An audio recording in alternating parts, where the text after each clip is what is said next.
lanjutkan belajar kita di bawah bimbingan Imam Ibn Athaillah As-Sakandari dengan kitab hikamnya. Seperti biasa kita atau dalam kebiasaannya kita menghadirkan muqaddimah fiqhiyah. Tapi untuk kali ini muqaddimahnya adalah tausiah yang disampaikan oleh beberapa asatidz yang ada di pesantren. Dan kita langsung saja kepada hikamnya Ibn Athaillah As-Sakandari. Qala Imam Ibn Athaillah As-Sakandari rahimahullah ta'ala nafa'anallahu bihi wa bi'ulumihi wa bi'ulumi masyaikhihi wa talamidatihi fid dharaini amin ila anqal istishrafuka ay ya'lamal khalqu bi khususiyatika dalilun ala adami sidqi fi ubudiyyatika. Istishrafuk, istishraf itu keinginan yang sangat,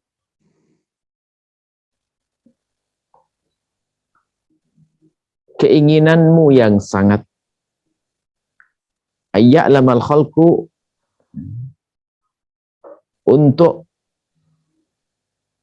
diketahui oleh orang, makhluk, maksudnya keinginanmu agar makhluk mengetahui bikhususiyatika, tentang kekhususanmu, keistimewaanmu, urusanmu dengan Allah. Itu dalilun, adalah menunjukkan ala adami sidqi, tanda ketidaktulusanmu, ketidakjujuranmu fi ubudiyyatika, di dalam engkau mengabdi kepada Allah Subhanahu wa taala. Ada hubungannya dengan hikmah yang sebelumnya. Masih ingat bahwasanya rubbama dakhala riya'u 'alaika min haitsu la yandur al-qalbu ilaika.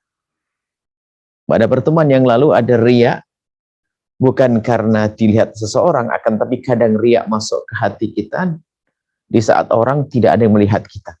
Nah, ini kan unik sekali. Dan sudah kita terangkan pada pertemuan yang lalu, dan ini masih ada hubungannya. Hubungannya dengan riya tersebut. Istishrafuka, keinginanmu yang sangat. Kita jelaskan masalah istishraf dulu. Misalnya kalau saya pengen makan itu biasa. Saya pengen makan. Tapi di saat saya lapar yang sangat, lihat. Bagaimana di saat kita lihat makanan? Semuanya kita pengen. Dan semuanya menjadi seolah-olah enak. Kalau kita masih ingat waktu bulan puasa Ramadan, kalau kita pergi ke pasar, semua makanan bisa kita beli. Jadi kalau istishraf itu adalah keinginan yang sangat kuat di dalam diri kita untuk diketahui oleh seseorang tentang kekhususan kita. Nah ini sebetulnya kembali kepada pembahasan sebelumnya tentang riya yang halus sekali.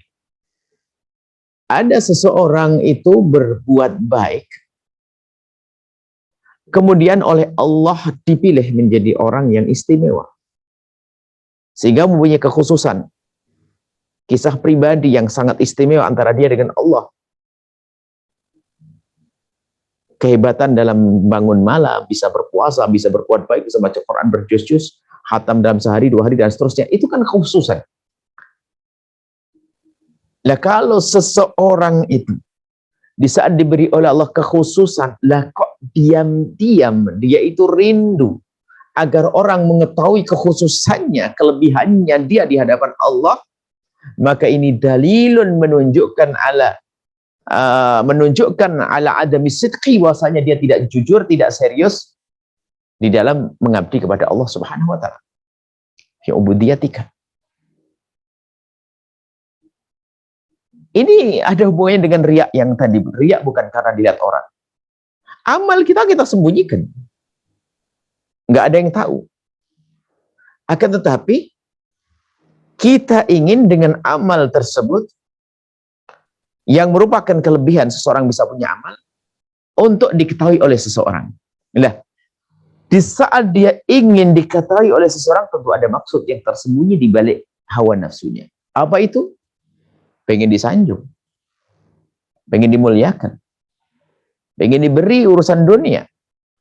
Ini. Maka Kalau orang jujur, tulus di dalam mengabdikan dirinya kepada Allah Subhanahu wa taala, nggak pernah punya kerinduan untuk dilihat siapapun. Bahkan itu akan dijadikan satu momen istimewa antara dia dengan Tuhannya, dengan Allah. Dikatakan bahwa riya dalam bentuk pekerjaan yang diperlihatkan kepada seseorang itu jauh lebih ringan dibanding riya dalam bentuk pamer dengan ucapan. Kalau seseorang melakukan sholat tengah malam, diketahui oleh seseorang paling 1 rakaat 2 rakaat. Sengaja memperlihatkan dirinya melakukan kebaikan biar dilihat oleh seseorang. Riya ya. Tapi yang lebih parah lagi adalah bukan riya yang terlihat, yang tidak terlihat tadi. Dia bercerita. Cerita ada tambahannya. Dia nggak akan ngomong semalam saya sholat 2 rakaat. Bukan sekedar semalam aku tahajudan. Enggak. Dia menambah aku tahajud mulai jam ini sampai jam ini, selain itu. Ada tambahannya. Maka di saat dia menyampaikan dengan ucapannya, itu kan masuk bab riya juga yang halus dan kadang munculnya bukan sehari 2 hari, bahkan mungkin 10 tahun yang akan datang. Yang riya yang sangat halus sekali kemarin dibahas. Termasuk di antaranya yang dibahas, kerinduan untuk diketahui oleh seseorang bahwasanya dia punya keistimewaan di hadapan Allah Subhanahu wa taala. Setelah itu tidak menjadi istimewa lagi. Sebab kalau sudah namanya khususiat, kekhususan di hadapan Allah ya khusus. Termasuk yang sering terjadi adalah misalnya hubungan yang istimewa antara dia dengan Allah yang ada hubungannya dengan kasih Allah Nabi Muhammad. Dia merasa atau mengaku mencintai baginda Nabi. Sehingga dia pun membuat acara-acara yang ada urusan dengan baginda Nabi. Sehingga dengan acara yang dibuat dengan urusan dengan baginda Nabi, acara menjadi meriah. Majelis yang ada hubungan dengan Rasulullah SAW. Lihat. Kemudian Allah beri kekhususan kepada orang tersebut sehingga dia bisa bermimpi dengan Rasulullah. Di saat dia bermimpi dengan Rasulullah, kok dia senang mimpinya ini untuk diketahui oleh seseorang, maka masuk wilayah ketidaktulusan di dalam dia mengabdi kepada Allah. Karena ini adalah kisah istimewa, sangat pribadi. Kalau memang ia akan disembunyikan. Kalau betul akan disembunyikan kalau dia tulus. Karena apa? Dia menikmati urusan dia dengan Allah yang hadiahnya adalah melihat Nabi dalam mimpinya. Begitu juga ibadah kita dengan Allah Subhanahu wa taala. Termasuk karamah-karamah yang Allah berikan kepada seorang hamba. Hamba tersebut akan menjadikan itu hal yang spesial antara dia dengan Allah. Tidak ingin diketahui oleh siapapun. Sehingga dikatakan oleh para ahli tasawuf bahwasanya para waliullah itu jika diberi oleh kekhususan seperti karamah, disembunyikan karamahnya tersebut agar tidak diketahui oleh seseorang, seperti seorang wanita menyembunyikan darah haidnya. Maksudnya malu kalau diketahui seseorang. Dia jauh sekali. Yang satu istisyraf, ingin dilihat orang, dia malu dilihat seseorang. Jauh sekali. Arif billah, orang yang kenal Allah. Makanya arif billah itu wali itu arif billah. Jika dia berbuat baik, lalu Allah beri kepadanya keistimewaan, dia akan menjadikan itu hal yang sangat spesial pribadi antara dia dengan Allah. Bukan diobral sana sini. Termasuk keistimewaan dia bisa khusyuk. Khusyuk sangat pribadi. Orang bisa saya mengatakan, oh alhamdulillah, aku hari ini kok sholat saya khusyuk banget. Bisa saja lesannya yang berucap, hatinya nggak pernah khusyuk. Nah, istisyraf ini bukan berarti kita tidak boleh memperlihatkan amal. Harus tahu juga ini pembatasan. Istisyrafuk, keinginanmu untuk dilihat oleh orang lain di dalam beribadah, dalam kekhususanmu kepada Allah, itu menunjukkan kalau engkau itu adalah belum tulus di dalam mengabdikan diri kepada Allah. Nah, ini tidak bertentangan dengan kalau kita berbuat baik lalu kita tunjukkan kepada orang lain. Sebab istisyraf itu adalah rasa ingin dilihat oleh seseorang karena yang diinginkan adalah urusan-urusan dunia, sanjungan dan seterusnya. Tapi di dalam agama kita, pendidikan dari baginda Nabi, ada satu hal ini seolah-olah bertentangan. Apa itu? Qudwah hasanah atau uswatun hasanah. Baginda Nabi adalah uswatun hasanah. Dan sebagai umat Nabi, uswatun hasanah. Nah, uswatun hasanah itu bagaimana?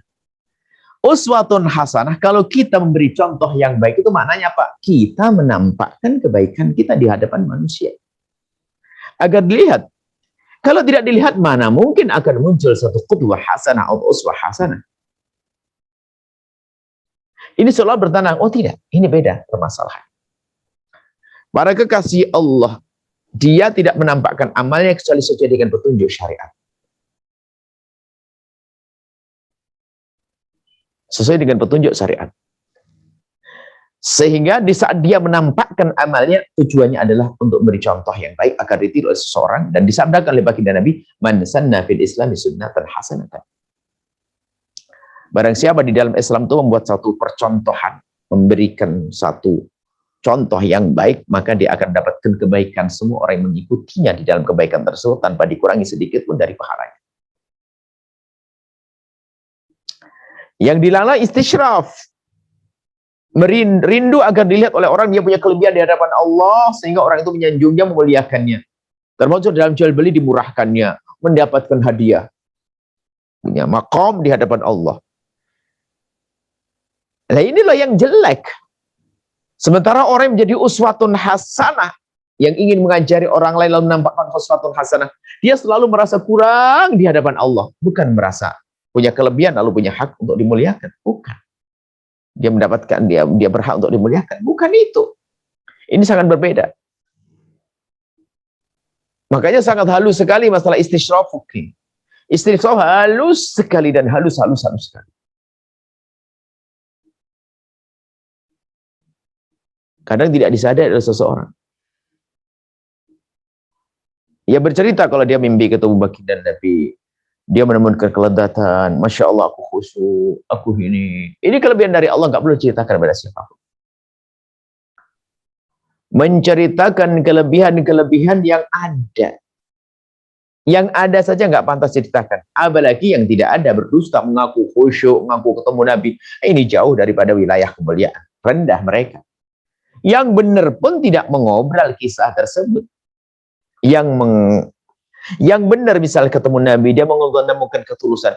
Bahkan kalau benar seseorang itu ikhlas di dalam beribadah kepada Allah, maka itu sangat pribadi. Atau bertemu dengan baginda Nabi sangat pribadi, nggak akan diobrol, diceritakan ke sana kemari. Kemudian di sisi lain adalah masalah uswatun hasanah ini. Supaya orang mendengar hikmah ini lalu mereka tidak bisa bercontoh yang baik. Nah, untuk masalah uswatun hasanah ini adalah baginda Nabi, dan penerus baginda Nabi harus menjadi uswatun hasanah. Suri dan yang baik.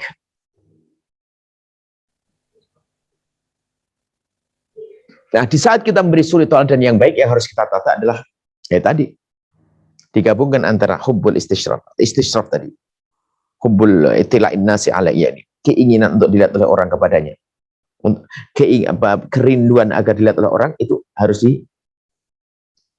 terus dipangkas. Nah, kalau sudah ini benar, maka uswatun hasanah akan muncul secara otomatis. Karena dia menampakkan kebaikan bukan karena ingin dilihat oleh orang, bukan disanjung oleh sesama. Makanya ini yang perlu dibenahi. Maka ketulusan, keikhlasan dibenahi dulu nanti. Sehingga kalau sudah orang ikhlas tuh nggak penting apakah saya berbuat baik dilihat orang atau tidak di orang, nggak ada beda. Sehingga dia bisa sholat di dalam kamarnya yang tersembunyi itu 20 rakaat, di luar 20 rakaat, nggak ada beda. Dan itu hakikat tasawuf, ibadahnya bukan karena manusia nggak ide. Dilihat manusia pun tidak berubah, tidak lihat manusia sudah. Nggak ada perbedaan. Nggak ada perbedaan. Di saat di hadapan manusia dia bisa berbuat baik, biasa. Kenapa? Sudah nggak akan terganggu. Karena sudah masalah keinginan untuk dilihat orang itu sudah nggak ada, dipangkas. Maka akan muncul satu perilaku yang akan selalu menjadi uswatun hasanah. Jadi syarat untuk menjadi uswatun hasanah, kita tata hati dulu. Nah, kalau belum menata hati, maka dia tidak akan menjadi uswatun hasanah. Sehingga bisa saja kebaikan yang dilakukan semua adalah pamer agar disanjung oleh orang, agar dianggap oleh orang kalau dia punya kelebihan, dan dibalik pamer kelebihan ini adalah harapan agar orang menyanjungnya, agar orang menghormatinya, agar orang memberikan hadiah kepadanya, agar orang menurunkan harga untuknya, dan seterusnya. Ini maka uswatun hasanah tidak berlaku. Lalu bagaimana cara berjalannya kita? Apakah kita benahi hati dulu tanpa suasana? Atau bagaimana? Tidak. Seimbang, seiring. Kita membersihkan hati. Iya, tapi sambil kita berbuat. Jangan sampai kita sibuk urusan membersihkan hati, tapi lalu kita tidak beramal. Maka justru tidak bersih-bersih. Contoh saja. Orang tidak mau keluar, tidak mau kena, takut kelihatan kalau saya beramal baik. Maka kata qat'iyat bahasanya, tarkul amal li ajlina sirya. Kalau engkau meninggalkan satu amal baik hanya karena ditakut dilihat oleh seseorang, maka itu riya. Maka kalau yang berbuat baiklah, dilihat orang, tidak lihat orang. Dilihat orang berbuat baik, tidak baik. Tidak dilihat orang tetap berbuat baik. Maka ini istimewa. Sudah nggak peduli dengan pandangan manusia. Nah, disinilah kalau sudah orang seperti ini, maka di saat dia menampakkan amalnya di hadapan seseorang, dia memberikan uswatun hasanah, suri teladan. Karena dia sangat tahu bahwa lisanul hal aqsam min lisanil maqal. Perilaku ini sangat fasih untuk mengajak orang lain daripada obrolan, omongan yang panjang lebar. Perilaku memberikan contoh yang baik. Maka memberikan contoh yang baik bisa saja kepleset dalam ingin menampakkan pada seseorang kalau dia punya kelebihan. Ini bahaya sekali. Maka di saat kita sudah benahi hati kita agar kita tulus karena Allah, maka nggak ada godaan di dunia ini, sanjungan nggak akan mengganggunya, nggak akan berubahnya apapun. Nah, ini istimewa. Baru menjadi uswatul hasanah, qudwah hasanah. Kemudian ini. Jadi intinya, kita tidak boleh rindu untuk dilihat oleh seseorang tentang amal baik kita. Itu harus terus kita tata. Ini prosesnya panjang. Kalau ada istisyraf, maka langsung pangkas, kita akan merugi. Ini sifatnya halus, pengen. Kalau Imam Ghazali rahimahullah ta'ala itu menyebutkan dalam kitab Ihya-nya itu alamat orang riya halus itu ya kayak model begitu itu. Mengurus-nguruskan diri biar dianggap ahli puasa. Mengantuk-ngantukkan diri di waktu di siang hari agar dianggap dia ahli bangun malam.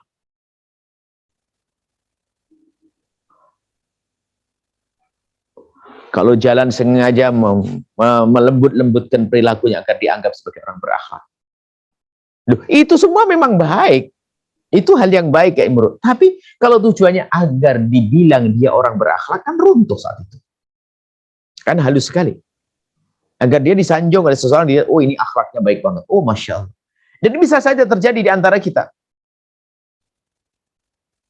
Berbuat baik bukan karena Allah, hanya karena dia mengerti kalau saya berbuat baik nanti orang menghargai saya. Di balik ini semuanya adalah keuntungan bagi saya, sanjungan dan seterusnya. Maka dilihat perilakunya baik, sopan santun, lembut tutur katanya, indah perilakunya, Masya Allah. Tapi semua itu bukan karena Allah, hanya karena dia ingin diperlakukan oleh orang lain dengan istimewa. Nggak diterima oleh Allah kebaikan seperti itu. Nah, seseorang di saat dia ingin beruswah, menjadi uswatun hasanah, maka hendaknya ditata hatinya, jangan sampai di saat melakukan itu semuanya, memperlihatkan amal baik yang pada seseorang, ternyata hanya karena dia rindu untuk disanjung oleh seseorang, dimuliakan seorang. Hati-hati. Maka akan sia-sia amal baik kita itu. Ini yang perlu kita tata. Sehingga Imam Ali karramallahu wajhahu dalam bersedekah itu membagi 4 hal. Membagi 4 kelompok, 4 bagian. Kalau punya uang misalnya 1 juta, dibagi 250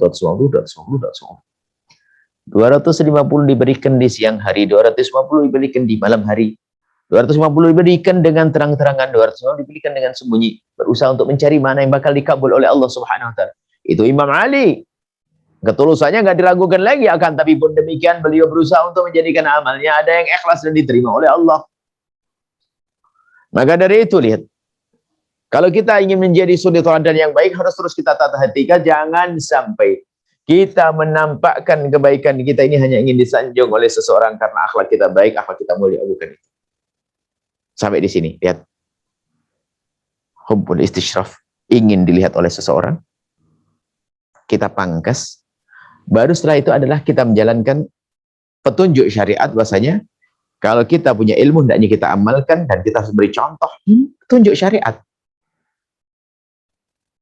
Sehingga di saat kita melakukan kebaikan ini bukan karena kita ingin pamer kebaikan pada orang. Tidak, karena saya diperintahkan oleh syariat untuk melakukan ini. Aku menyampaikan kebaikan, aku menjelaskan kebaikan, aku berikan contoh kebaikan, petunjuk syariat.